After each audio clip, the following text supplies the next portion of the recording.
Muslim ಸಮುದಾಯಗಳ ಭಾವೈಕ್ಯತೆಯ ಸಂಕೇತವಾಗಿರುವ ಹಬ್ಬ ಅಂದರೆ ಅದುವೇ ಮೊಹರಂ ಹಬ್ಬ. ಇನ್ನು ಈ ಹಬ್ಬವನ್ನು ವಿಜಯಪುರ ಜಿಲ್ಲೆಯ ಇಂಡಿ ತಾಲೂಕಿನ ಜಳಕಿ ಪಟ್ಟಣದಲ್ಲಿ ಬಲು ವಿಜೃಂಭಣೆಯಿಂದ ಆಚರಿಸಲಾಯಿತು. ಜಳಕಿಯ ಶ್ರೀ ಬೀರಲಿಂಗೇಶ್ವರ ದೇವಸ್ಥಾನದಿಂದ ಹೂಗಳು ತರುವುದರಿಂದ ಪ್ರಾರಂಭವಾದ ಮೊಹರಂ ಹಬ್ಬದ ಸಂಭ್ರಮ ಕಳೆಗಟ್ಟಿತ್ತು.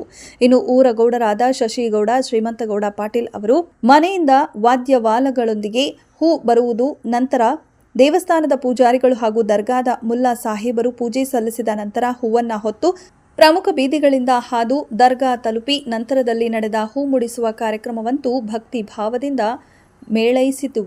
ಇನ್ನು ಈ ಸಡಗರ ಸಂಭ್ರಮದ ಕಾರ್ಯಕ್ರಮದಲ್ಲಿ ಊರ ಗಣ್ಯ ವ್ಯಕ್ತಿಗಳು, ಊರಿನ ಭಕ್ತರು ಮತ್ತು ಊರಿನ ಗೌಡರುಗಳು ಭಾಗಿಯಾಗಿ ಮಾನವನಿಂದಲೇ ಧರ್ಮಕ್ಕೆ ಜಯ, ಮಾನವ ಕುಲಕ್ಕೆ ಶಾಂತಿ ಸುಖ ನೆಲೆಸಲಿ, ಜೊತೆಗೆ ದೇಶದಲ್ಲಿ ಸಕಾಲಕ್ಕೆ ಒಳ್ಳೆಯ ಮಳೆ ಬೆಳೆಯಾಗಿ ಸಕಲ ಜೀವರಾಶಿಗಳು ಚೆನ್ನಾಗಿ ಬಾಳಲಿ ಎಂದು ಅನೇಕ ಬೇಡಿಕೆಗಳನ್ನ ಪ್ರಾರ್ಥನೆಯ ಮೂಲಕ ಸಲ್ಲಿಸಿ ಉದಾ ಹಾಕಿ ಪ್ರಸಾದ ಹಂಚಿದರು. ನಂತರ ಬೆಳಗಿನ ಜಾವ ಬ್ರಾಹ್ಮಿ ಮುಹೂರ್ತದಲ್ಲಿ ದೇವರುಗಳು ಊರಲ್ಲಿ ಭಕ್ತರ ಮನೆಗೆ ಭೇಟಿ ಕೊಟ್ಟು ಆಶೀರ್ವದಿಸುತ್ತಾ ಸಾಗಿದವು.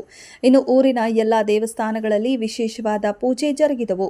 ಇನ್ನು ಪಂಚ ದೇವರುಗಳು ಎಲ್ಲಾ ದೇವಸ್ಥಾನಕ್ಕೆ ಭೇಟಿ ನೀಡುತ್ತಾ ಮರಳಿ ದರ್ಗಾಕ್ಕೆ ಆಗಮಿಸಿ ನಂತರದಲ್ಲಿ ನಡೆದ ಕಾರ್ಯಕ್ರಮದಲ್ಲಿ ಕರ್ಬಲ್ ಪದಗಳು ಮತ್ತು ರಿವಾಯಿತಿ ಪದಗಳು ಹೀಗೆ ಅನೇಕ ಭಕ್ತಿಯ ಕಾರ್ಯಕ್ರಮಗಳನ್ನು ಏರ್ಪಡಿಸಲಾಯಿತು. ಈ ಕಾರ್ಯಕ್ರಮವನ್ನು ಕೆಇಬಿ ರೇವಣಸಿದ್ದಯ್ಯ ಸ್ವಾಮಿಗಳು ಮತ್ತು ಚಂದರ್ ಪಂಚಾಂಗಿ ನೆರವೇರಿಸಿ ಮೊಹರಂ ಹಬ್ಬವು ಶಾಂತಿ ಸಂಕೇತದಿಂದ ಕೂಡಿದ್ದು ಎಲ್ಲರಿಗೂ ಒಳ್ಳೆಯದಾಗಲಿ ಎಂದು ಹಾರೈಸಿದರು. ಪ್ರವಾದಿ ಮೊಹಮ್ಮದ್ ಪೈಗಂಬರ್ ಅವರು ಶಾಂತಿಯ ಸಂಕೇತ ಸಾರಿದ ಹಿನ್ನೆಲೆಯಲ್ಲಿ ಮೊಹರಂ ಹಬ್ಬದ ನಿಮಿತ್ತ ಶರಬತ್ ಹಾಗೂ ನಿರಂತರ ಅನ್ನಪ್ರಸಾದ ವಿತರಣೆ ಮಾಡಲಾಯಿತು. ಮುಸ್ಲಿಂ ಸಮುದಾಯದ ಧರ್ಮಗುರುಗಳು ಹಾಗೂ ಎಲ್ಲ ದೇವಸ್ಥಾನ ಕಮಿಟಿಯ ಅಧ್ಯಕ್ಷರು ಅಪಾರ ಜನಸ್ತೋಮ ಈ ಜಾತ್ರೆಯಲ್ಲಿ ಪಾಲ್ಗೊಂಡು ಮೊಹರಂ ಹಬ್ಬವನ್ನು ಸಂಭ್ರಮ ಸಡಗರದಿಂದ ಆಚರಿಸಲಾಯಿತು.